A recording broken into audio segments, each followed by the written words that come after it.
Olá, seja muito bem-vindo a este nosso curso de História das Seitas, na qual trataremos em primeiro lugar sobre o pentecostalismo, que será com certeza uma boa oportunidade para adentrar-se para conhecer mais deste mundo espiritual cristão, marcado pela presença real ou pretendida do Espírito Santo, e principalmente dos seus dons e dos seus carismas, já que desde o início da sua história, no pentecostalismo e em geral em todas as tendências carismáticas, o critério que se usa para ter a certeza da presença do Espírito Santo são as manifestações em sinais e em prodígios. Isso tem que ficar muito claro já na nossa mente desde o início deste nosso caminho, deste nosso percurso. Se não há manifestações sensíveis, visíveis do Espírito Santo, não há a verdadeira igreja, segundo eles, segundo o pentecostalismo. Mas antes de entrarmos de cheio nessa apaixonante história, gostaria de apresentar de maneira esquemática o programa do nosso curso.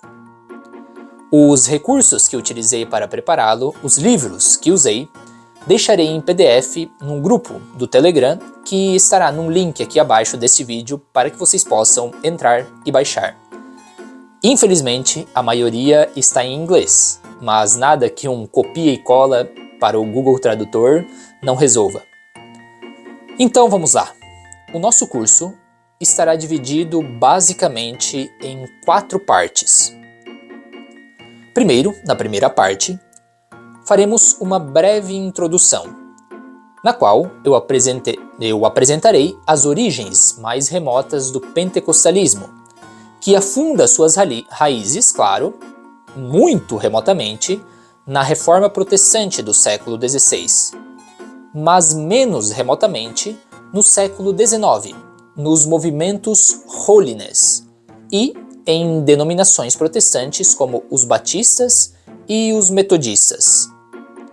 E depois passaremos para as 3 fases, ou como se conhece historicamente, as 3 ondas do pentecostalismo. Na primeira onda, veremos principalmente 5 grupos que fazem parte da primeira onda dos pentecostalistas, e são os wesleyanos, os batistas, os modalistas, os apostólicos e, como último, veremos alguns movimentos nascidos na América do Sul, principalmente no Brasil. Poderíamos tratar também de grupos pentecostalistas nascidos na África e na Ásia, mas deixaremos talvez essa parte para essas igrejas para alguma outra ocasião. Depois, a segunda onda é caracterizada por ser mais independente, por congregações, por grupos independentes das denominações, por curadores ou curandeiros independentes e pelos movimentos carismáticos evangélicos, não os católicos, que é uma outra história. E a terceira onda, na terceira onda, veremos principalmente 2 fenômenos da assim chamada Spiritual Warfare, ou batalha espiritual, uma teologia que se unirá ao pentecostalismo, no início não fazia parte dela, e terá um fortíssimo interesse nos milagres e na luta contra os demônios. Mas comecemos pelo começo, introduzindo-nos neste mundo pentecostal. Vocês vão ver que é um mundo muito dividido, cheio de brigas, cheio de divisões, cheio de polêmicas, mas em certo sentido também cheio de pessoas que realmente buscam e buscaram a Deus. O pentecostalismo é o maior movimento de renovação ou de despertar do mundo. Estima-se hoje que sejam mais de 600 milhões de pessoas, o que representa já 1/3 de todos os cristãos do mundo. Tudo teria iniciado de maneira improvisada, espontânea, segundo uma certa mitologia sobre o nascimento do pentecostalismo, entre o dia 31 de dezembro de 1900 e o dia 1º de janeiro de 1901, uma data que dá para perceber que é um pouco escolhida com o claro sentido simbólico de passagem de ano, de passagem de século e nascimento de algo novo, de uma nova espiritualidade. E começa quando uma aluna da escola bíblica de Topeka, uma cidade do Kansas, nos Estados Unidos, começa a falar em línguas. Mas óbvio que nada nasce assim de improviso. E o pentecostalismo tem raízes remotas, muito remotas, e raízes próximas, que explicam o seu nascimento e o seu sucesso. As raízes remotas do pentecostalismo são, basicamente, 4. O batismo do Espírito Santo, as curas, o pré-milenarismo e a oralidade. E depois temos, essas são as raízes remotas, e depois temos as raízes mais próximas, que seriam o antidenominacionalismo, desculpem o palavrão, e o interesse pelo dom de línguas, ou aquilo que se conhece como glossolalia.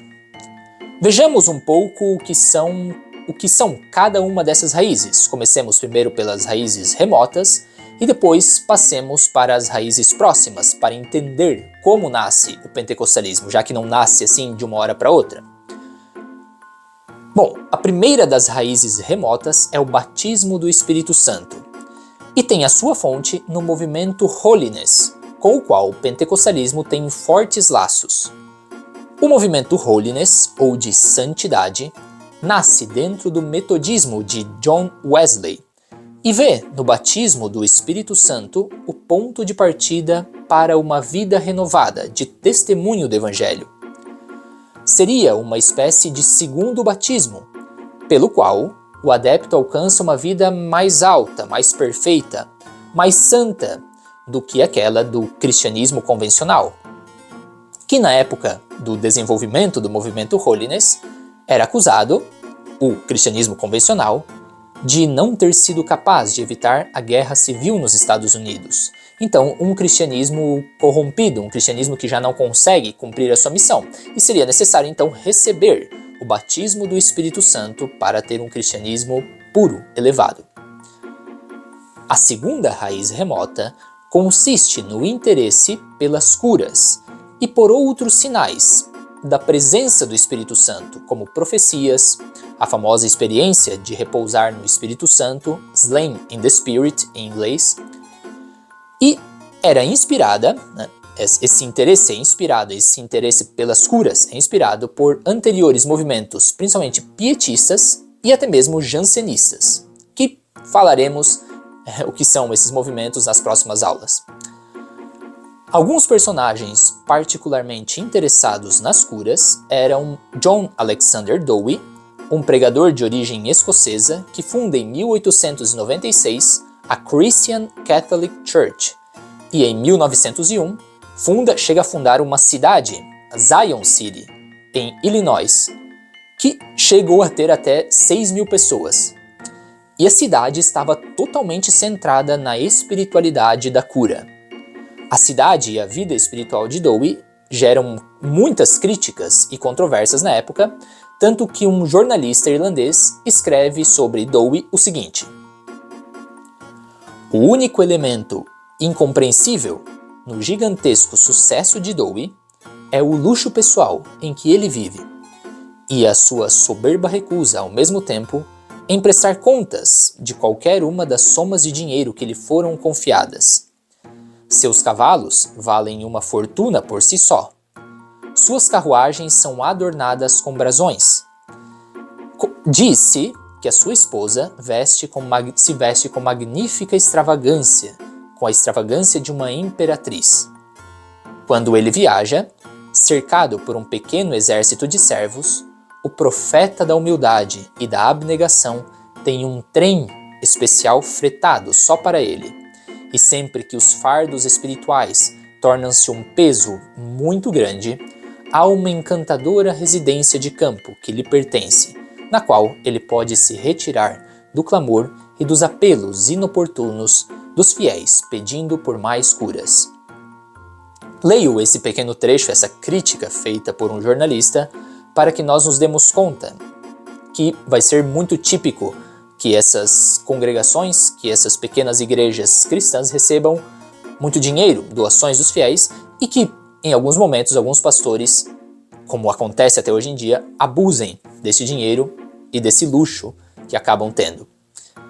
A terceira raiz do pentecostalismo é o pré-milenarismo, ou seja, aquela doutrina segundo a qual Jesus voltará logo, no meio de catástrofes apocalípticas causadas pela maldade do homem, para inaugurar um reino de 1000 anos, que precederão o juízo universal. O pré-milenarismo costuma ser uma doutrina pessimista, apocalíptica, popular principalmente em períodos de crise e entre as pessoas mais pobres, mais faltas de esperança. Ou melhor, faltas de possibilidades de agora, né, e com esperanças de um reino milenário. O principal teórico do pré-milenarismo foi John Nelson Darby, que tinha uma ideia da igreja como dividida em vários períodos, que ele chamava dispensações. Segundo essa doutrina, que ficou conhecida como dispensacionalismo de Darby, a igreja estaria exatamente no último desses períodos, na última dispensação, antes do período final, que seria a volta de Cristo, para o seu reinado de 1000 anos e depois o juízo final. A quarta raiz remota do pentecostalismo é a oralidade, que é própria da religiosidade afro-americana. Os negros da América tinham aderido a uma grande variedade de denominações protestantes, e até alguns tinham criado as suas próprias denominações. A sua espiritualidade africana dos negros era muito mais fundamentada na pregação, nas tradições orais, no canto, na dança, no corpo, do que na teologia escrita própria dos protestantes europeus brancos. Existe uma grandíssima influência dos pregadores afro-americanos desde o início do pentecostalismo, como veremos mais adiante. Então, essas são as 4 raízes remotas do pentecostalismo: batismo do Espírito Santo, curas, interesse por curas e milagres, pré-milenarismo e oralidade, de origem afro-americana. Mas além dessas origens remotas, ainda existem 2 raízes próximas ou imediatas, que são as seguintes. Primeiro, o antidenominacionalismo, ou seja, uma crescente consciência de que muitas das correntes anteriores do protestantismo tinham nascido para ser uma coisa diferente das denominações, mas acabaram se tornando também elas denominações. Principalmente no ano de 1880, se desenvolve um movimento de saída das denominações, das metodistas principalmente, que eram identificadas como Babilônia, com a convicção de que quando uma comunidade se transforma em uma denominação, em uma instituição, ali o cristianismo se corrompe. Então, se os metodistas eram considerados, ou todas as denominações, como a Babilônia, imagine a Igreja Católica, que é uma instituição milenária. Muitos grupos destes rejeitam o crescimento além de uma pequena congregação, geralmente chamadas simplesmente de Igreja de Deus.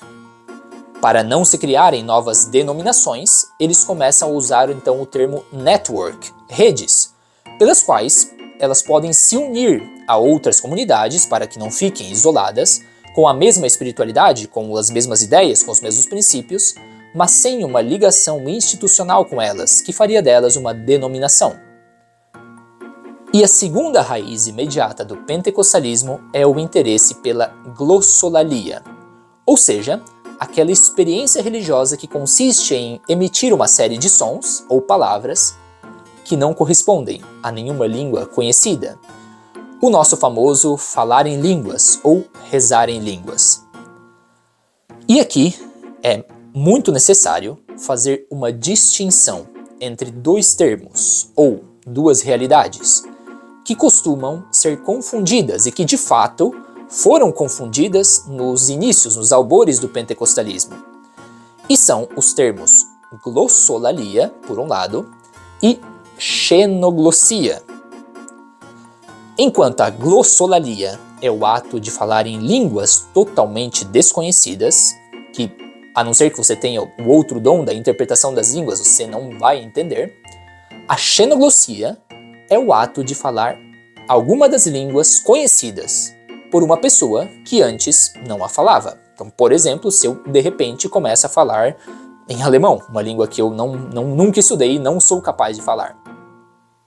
Apesar de que alguns pentecostais afirmem que o fenômeno da glossolalia tenha aparecido assim, de improviso, nas experiências de Topeka, no Kansas, como nós veremos mais adiante, na verdade ela já tinha aparecido em alguns grupos anteriormente, como os Shakers e os Mormons, por exemplo. Perfeito. Depois de conhecermos essas raízes, tanto remotas como próximas, podemos agora então ver como teve origem este movimento tão extenso e que tem tantos seguidores hoje em dia. Teve origem em 3 lugares, com 3 reavivamentos, como se costuma dizer. Primeiro com os acontecimentos de Topeka, no Kansas, em 1901. Depois em Azusa Street, em Los Angeles, em 1906. E finalmente em Gales, em 1904 e 1908. Este que vocês veem aqui é considerado o pai do pentecostalismo. Bom, na verdade, ele é o pai, ainda que não seja considerado por muitos, pelas acusações que pesam sobre ele de imoralidade e de racismo.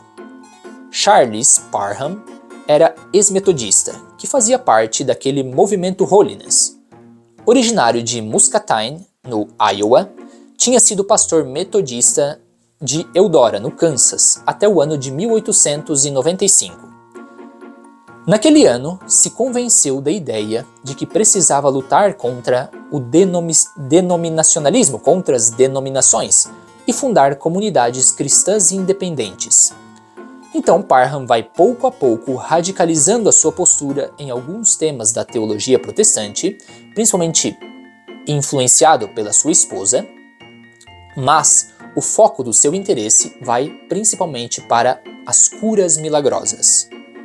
Em 1900, Parham, com alguns seguidores, abre uma escola bíblica em Topeka, a Bethel Bible School. Ali, ele ensina o batismo do Espírito Santo como terceira experiência depois da justificação e da santificação, que não seriam suficientes para a salvação. Seria necessário ter o batismo do Espírito Santo. E o grande momento fundacional do pentecostalismo se daria em uma noite. A noite de virada do ano de 31 de dezembro de 1900 para 1º de janeiro de 1901, quando uma aluna da Bethel Bible School recebe o dom das línguas como prova do seu batismo do Espírito Santo. Essa aluna se chamava Agnes Osman.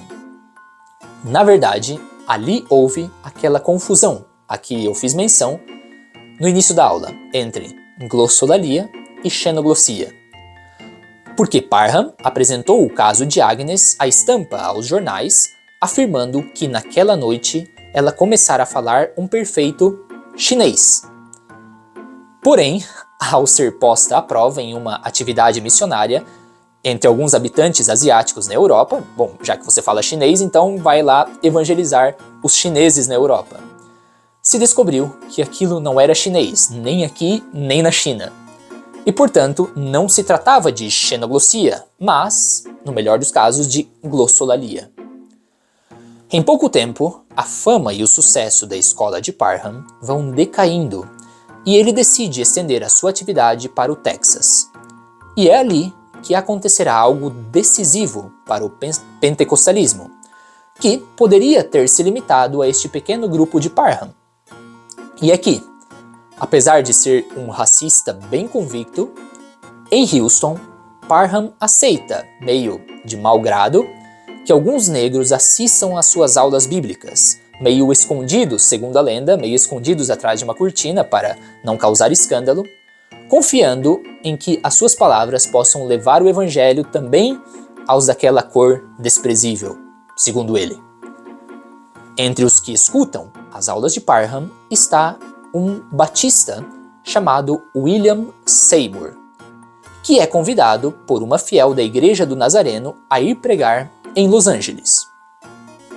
Ele aceita o convite, mesmo sem ter ainda recebido o batismo do Espírito Santo, que para Parham era algo necessário para poder pregar, e o que lhe valerá uma dura crítica de Parham, chamando tal atitude de negrismo e animalismo típico de negros. A partir de 1906, Parham é cada vez mais atacado e acusado por seus atos imorais, principalmente de perversão sexual e homossexualismo. Também havia rumores de irregularidades financeiras e de aberrações doutrinais, como a morte de 3 membros da sua igreja depois de uns estranhos exorcismos. E Parham então fica cada vez mais apagado no pentecostalismo, mais jogado para o escanteio, apesar de que a igreja fundada por ele exista até hoje com alguns poucos membros. Enquanto isso, Seymour continuava a sua atividade de pregador. Como Parham, também ele acreditava que o dom das línguas era a prova inicial do batismo do Espírito Santo. Se realmente o Espírito Santo está atuando em ti, você tem que falar em línguas. Depois de algumas tentativas frustradas de fundar uma igreja em Los Angeles, finalmente, Seymour consegue reunir um grupo de fiéis e funda uma igreja em uma casa particular na Azusa Street, número 312. Casa que passará para a história como a casa-mãe do pentecostalismo. Ali, Seymour e vários de seus fiéis experimentam, enfim, a glossolalia, o que causa uma grande admiração na imprensa e no povo de Los Angeles, que nunca tinha visto algo semelhante. Então, milhares de pessoas de todo o território dos Estados Unidos, do Canadá e até mesmo da Europa vão a Azusa Street para ver e ouvir o que acontece ali. E é ali que a glossolalia se funde, sendo Seymour um negro, se funde de maneira exitosa com a oralidade afro-americana. As pregações de Seymour são encendidas e de tons pré-milenaristas.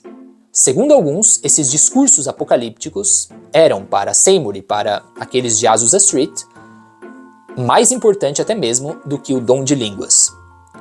Muitos grupos holiness vêm a Azusa Street, têm ali a sua experiência de batismo do Espírito Santo, de glossolalia, e depois se dividem, criando então várias denominações pentecostais. E aí quando se começa a divisão e a se espalharem os pentecostais pelo mundo inteiro. Mas uma das figuras mais importantes que passam por Azusa Street é um norueguês de origem britânica, Thomas Ball Barratt, que leva o pentecostalismo americano para a Europa, ainda que já exista um pentecostalismo nascido em Gales, do qual falaremos em uma próxima aula. A coisa começa a crescer tanto que Seymour já não consegue manter a sua liderança sobre o movimento. E nos anos de 1910, já existem, apenas 10 anos depois da fundação do pentecostalismo, já existem dezenas de milhares de pentecostais que não reconhecem como líder nem Parham, nem Seymour. E é sobre essas igrejas que falaremos nas próximas aulas, nas quais veremos cada uma das ondas do pentecostalismo com as suas respectivas igrejas e com as suas respectivas ideias. Então, espero que tenha sido uma aula agradável, que tenha ficado claro, e nos vemos na próxima aula. Até lá!